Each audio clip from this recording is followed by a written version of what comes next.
tourist. Just what I did is, because I came here in August, I was planning to have 5 months in 2013 and then 5 months in 2014. So I was planning to come here only for 10 months and to learn the culture, but also to get a little bit away from the busy life of London that I was before, where I was kind of looking, for something very simple, again, kind of connecting to the people, connecting back to the roots. And I started researching about Nepal. And the more I researched, the more I felt, I think I would enjoy Nepal, especially as a single woman, where I feel much more comfortable in coming to Nepal as a woman being alone, in a sense. So I emailed a few orphanages and a few schools. 6 hours later, I got a response from a place in Chapali right now. And then they said to me, okay, let's have a Skype meeting. We had a Skype meeting. After 2-3 hours, when can you come?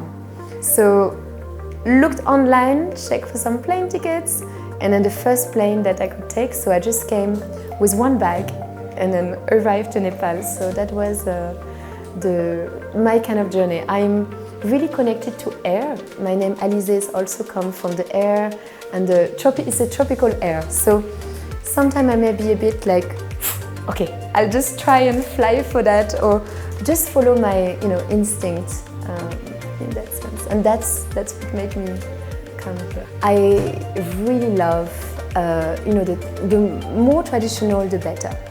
In a sense where, for me, traditional dance or even traditional music, it doesn't have to just be dance. Even traditional art craft, all those beautiful Newari doors and Newari windows, made out of wood, even pottery, anything that is related to that, because in the traditional art, it always has a meaning and a story. It comes from somewhere. Maybe from an ancient story or a fairy tale, or maybe from a story of God. And that is what I love, because I love to understand different culture. And many of them, the more that I've learned about the Nepali culture, the more I felt connected to my own culture back in France. Because I came from Brittany, which is a very Celtic and very traditional part of France. So we have a lot of rituals still. We have a lot of things that are connecting to the gods, if you do this, the god will be angry. Or we have a lot of things also similar to the Nepali culture that really made me feel at home. So I really felt, it's like maybe my first or second home, But right now, if someone asks me, do you want to live in Nepal or in France? Definitely in Nepal, where I'm really falling in love with the country, with the people. And what I like is just really be able to, I feel here that I can really give something, In Europe, in France, we have, a lot of teachers, a lot of guru, a lot of master that are here to keep the art and the performing art alive. But in Nepal, slowly we are losing, with the young generation where, they are not really following the gurus so much anymore.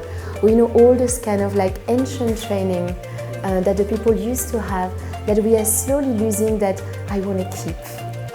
I want to try to keep, because that's the beauty, We can make it modern, we can make it contemporary, we can turn anything like that. But then when we have the roots and the meaning of the roots, that's the beauty that I want to really cherish. For me, who's been now training here for the last 4 years, slowly I'm building a team, where artists are really understanding the value that he has, the value in the training, so that we can bring that quality. And that's why it also inspired me to want to stay here, because I just feel that, the demand is there, and the passion is there, the motivation is there. So I just want to give all the knowledge that I have, just to really be able to show that also in Nepal, we can be as powerful as in other countries, as international country. It's not because it's a third world country that we have to think, things are so difficult. We have the possibility to do it, And more and more, the way that we see now, people are more and more educated. We are bringing more and more things to Nepal. So why not also bring in that way of quality of performing art for the audience, but also for the artists. I want Nepali artists to feel as, like, I want them to really feel proud about their art, and I want them to feel that they are as good as anyone else, you know. Maybe it was harder for them to take classes because maybe of, you know, financial difficulty or family, you know, there are many things that can come there in between. But most of the time they feel like, oh, I'm not good enough, or, you know, I don't deserve this, or, you know, in abroad they have all those things. But the building itself doesn't matter. It's more the quality.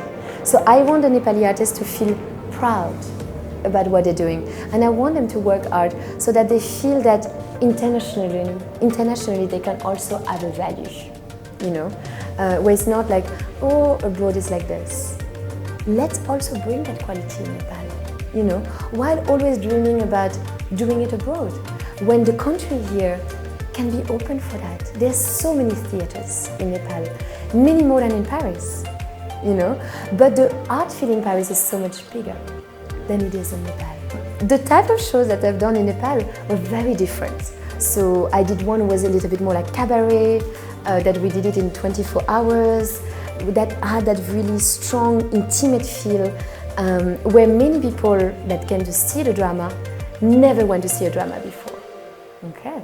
And they were so shocked and surprised that Nepali artists were capable of acting that way. So my aim would be to have, why we're building the school is to be able to bring the training also, so that people can have the proper training, but then to have the company with different artists, actors, dancers, musicians, singers, painters, sculpture actors, artists also. Well, last time we made some sculpture, so we had like a lot of those sculpture isolation to add to the view. When people come to see my show, I want them to feel as if they are going to the cinema, you know? So the way that I'm using the music, the way that I'm using the lights, the way that I'm using the choreography, it's like as if they're watching a movie. Main thing that I do also is this social thing. So I always try to have a social cause or entertainment. So either full entertainment, because you know, we have a lot of depression that can many people, so I wanted to show how art can also help with depression. What can we do? Audience can just feel like, oh, it's real, you know, and that is the quality of work that I want to bring to Nepal. But always trying to mix different forms, where I want to try to bring as much to every kind of audience. Maybe one show will be for the whole public, as well for the young kids, then teenager, then adult. So there will be something in there, there will always be a message in there that everyone can get.